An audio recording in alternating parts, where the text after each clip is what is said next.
Un podcast Binge Audio. Maurice Papon arrive au palais de justice à bord d'une voiture de tourisme. Cette image sera la seule autorisée par l'accusé. Il va refuser d'être photographié dans son box entre deux policiers. 8 octobre 1997. L'ambiance est électrique devant le tribunal de Bordeaux, où siègent les assises de la Gironde. Le dispositif de sécurité est très élevé. Le box équipé de vitres pare-balles et 3 compagnies de CRS sont présentes pour assurer le bon déroulement du procès. 26 avocats sont là, ainsi qu'une centaine de parties civiles et une trentaine de journalistes, tandis que le public est obligé de suivre les débats dans une autre salle, équipée en vidéo. Michel est là, assis dans la salle d'audience, en tant que porte-parole des parties civiles. Ça fait si longtemps qu'il attend cette journée. Pour que justice se fasse, enfin.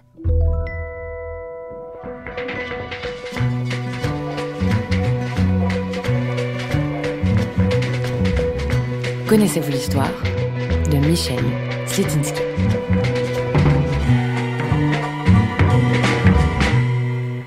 Michel naît à Bordeaux en 1925. Ses parents se sont installés là pour fuir les pogroms qui sévissent en Ukraine. À Bordeaux, ils ont rapidement retrouvé du travail. Son père dans une usine d'armement et sa mère en tant que couturière. Michel grandit sur les pas de sa grande sœur, Alice. À l'école, c'est un très bon élève, sauf en sport. Il est toujours classé dans les 5 premiers, malgré le fait qu'il ne parle pas très bien le français, mais plutôt le russe et le yiddish.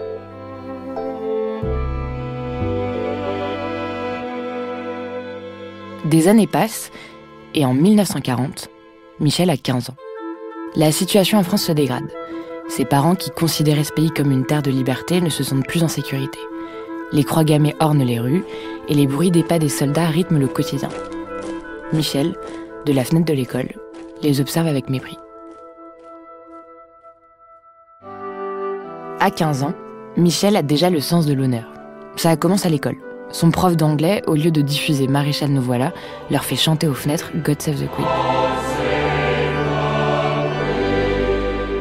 Et ça lui donne des idées.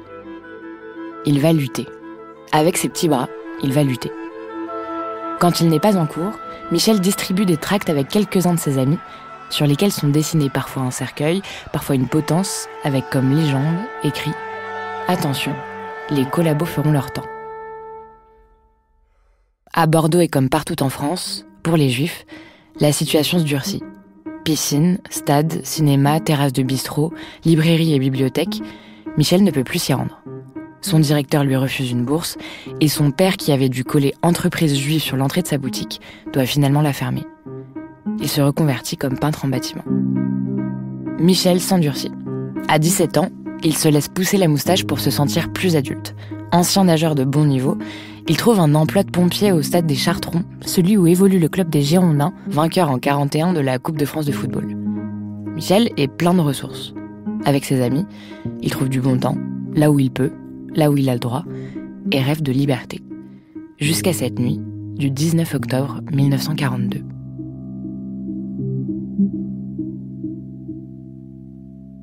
À 2h du matin, on frappe à la porte. Dans l'appartement, tout le monde est réveillé et Michel comprend immédiatement ce qui est en train de se passer. 2 policiers français sont là, sur le palier. Pour les parents de Michel, l'image est terrible. Ils retrouvent les mêmes scènes qu'ils avaient quittées à Kiev 30 ans plus tôt. Son père chuchote en yiddish « On va être fait comme des rats ».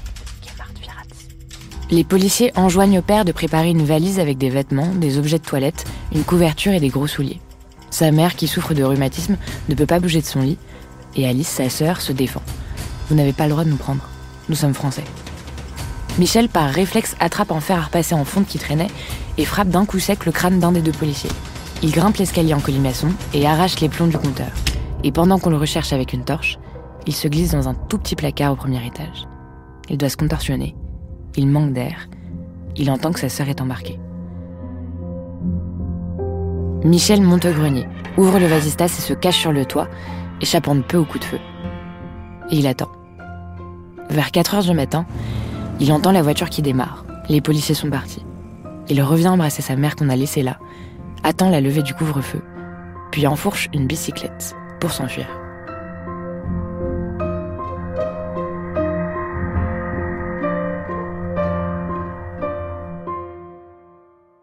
Michel est recherché. L'évasion du juif Slitinsky, Michel, demeurant 3 rue de la Chartreuse à Bordeaux, de nationalité française et de race juive, s'est enfui de son domicile en passant par les toits, au moment où, au cours d'une opération de police, il allait être appréhendé. Son signalement est le suivant. Vêtu d'un veston noir, pantalon gris à rayures, béret, sandales. En cas de découverte, gardé à vue et signalé à l'intendance de police. Il se planque dans une scierie. Pendant plusieurs mois, il vit caché, chez des paysans dans une ferme isolée en Charente-Maritime. Le soir, il écoute la BBC. Et puis il change de nom. Désormais, il s'appellera Jean. On le convainc de rejoindre le maquis, un maquis en Auvergne où une vingtaine de jeunes sont cachés dans une vieille cahute au fond des bois. La lutte clandestine commence. Michel est affecté à la cuisine parce qu'il a eu la bonne idée de dire qu'il sait préparer les œufs et les pâtes. Le reste de son temps, il s'improvise infirmier. Il soigne la grippe, l'eczéma, les maladies de la peau, en se rendant autant qu'il le faut à la pharmacie. Dans cette baraque, ça s'entraîne à se défendre, à tirer, et ça parle de l'avenir. Il faut bien en parler pour ne pas complètement désespérer. Michel passe à la lutte armée. Il combat à la bataille du Montmouchet, puis il rejoint l'armée en pleine reformation. Il est affecté au 152e régiment d'infanterie, qui va faire partie de ceux qui vont repousser les Allemands de l'autre côté du Rhin. Michel, lui, est blessé durant un assaut en Alsace.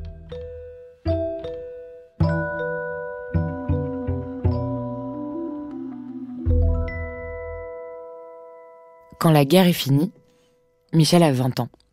Il retourne à Bordeaux. Il retrouve sa mère qui était restée cachée plus de 2 ans dans une cave avec Alice, internée au fort du Ha et au camp de Mérignac, puis finalement libérée. Son père, lui, lors de cette terrible nuit, a été déporté, gazé et brûlé. Son demi-frère, né du premier mariage de son père, a été raflé à Paris, tout comme sa tante et la plupart de ses camarades d'enfance et leur famille. Quand Michel apprend la nouvelle, le vide est incommensurable. Un an plus tard, en 1946, Michel se marie avec Pierrette, puis exerce divers métiers. Il devient inspecteur du travail, cadre commercial, puis directeur d'une entreprise de transport à Bordeaux. Mais surtout, il ne cesse de chercher et d'éplucher des milliers d'archives. Ça l'obsède, de reconstituer ce qui a pu se passer pendant l'occupation. Pendant 30 ans, il accumule des tas de documents, des centaines de témoignages. Il publie une liste de déportés juifs et travaille avec des historiens et des résistants. Et en 1981, l'histoire s'accélère brutalement. Un universitaire transmet à Michel des archives, notamment ce fameux procès-verbal qui relate sa tentative d'arrestation par la police française. Pantalon à rayures, béret, sandales. En cas de découverte, gardé à vue et signalé à l'intendance de police. Signé Maurice Papon.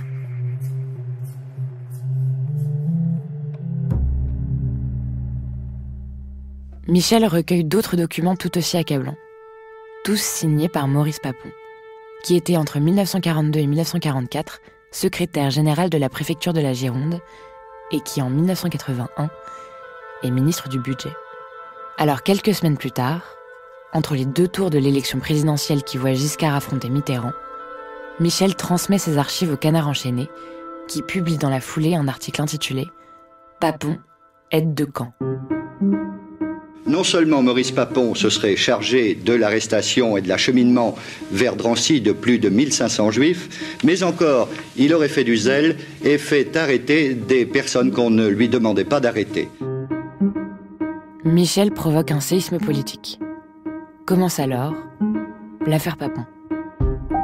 En juin 81, Papon demande que soit formé un jury baptisé « Jury d'honneur ».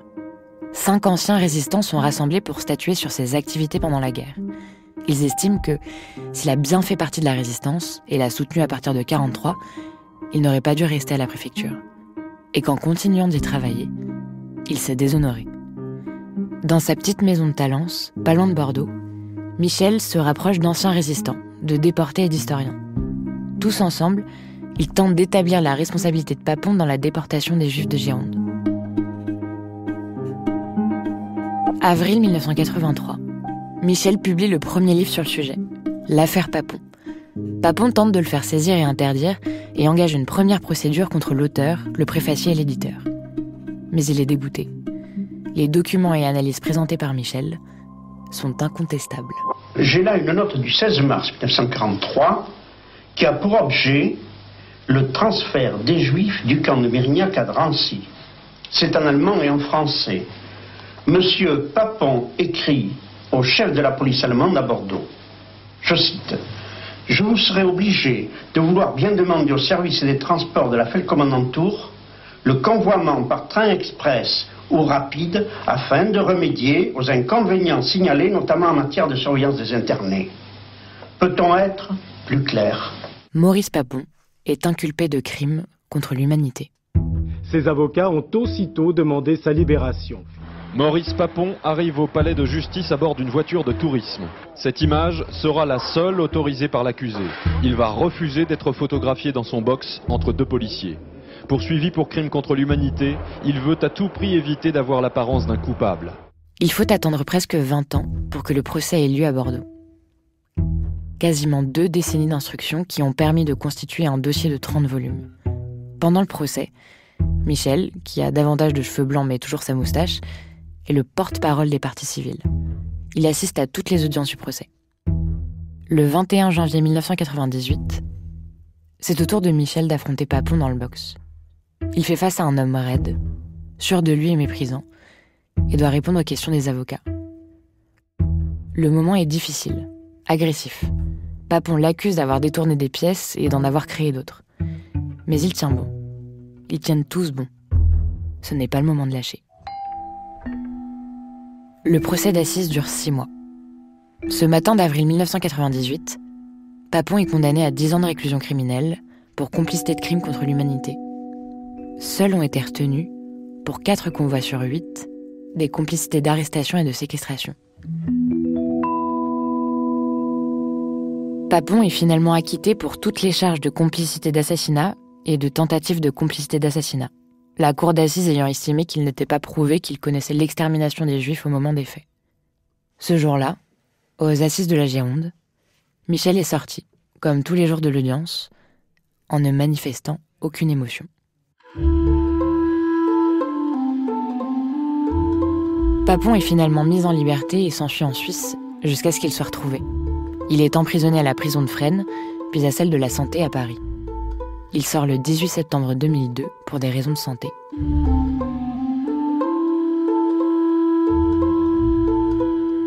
Sans Michel, le procès Papon n'aurait sans doute jamais eu lieu. Michel n'a jamais pu se remettre de cette histoire. Il le dit ainsi : « Ma vie est un sursis. Ce travail est un devoir, et je le fais sans haine, comme un chercheur indépendant. » Un devoir qu'il a tenté de mener avec un peu d'optimisme. Il disait lui-même qu'il fallait, dans des combats difficiles, garder un peu d'humour, être détaché, ne pas être trop sérieux et être à la disposition des gens. Il a dû surmonter de vraies saloperies, de vraies déceptions, des coups bas et des trahisons. Il a dû attendre, beaucoup, pour voir finalement Papon libéré plusieurs années plus tard. Mais il a accompli son devoir. Il a motivé des gens qui l'ont suivi, qui l'ont aidé, qui l'ont soutenu. Michel est resté jusqu'à la fin de sa vie à Bordeaux. Il a eu 2 enfants et est resté marié très amoureusement à Pierrette, puis il est mort en décembre 2012, à l'âge de 87 ans, enterré au cimetière juif du cours de l'Isère. Sans Michel, le procès Papon n'aurait sans doute jamais eu lieu, mais il n'a jamais voulu se mettre en avant. Il voulait juste que la justice fasse son travail et que les victimes soient réhabilitées dans leurs droits et dans leur dignité.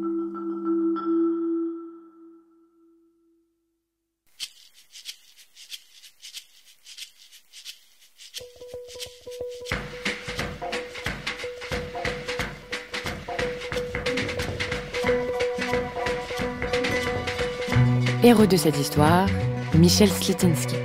Autrice et narratrice, Juliette Livartowski. Preneur de son, Mathieu Thévenon. Réalisateur, Alexandre Ferreira.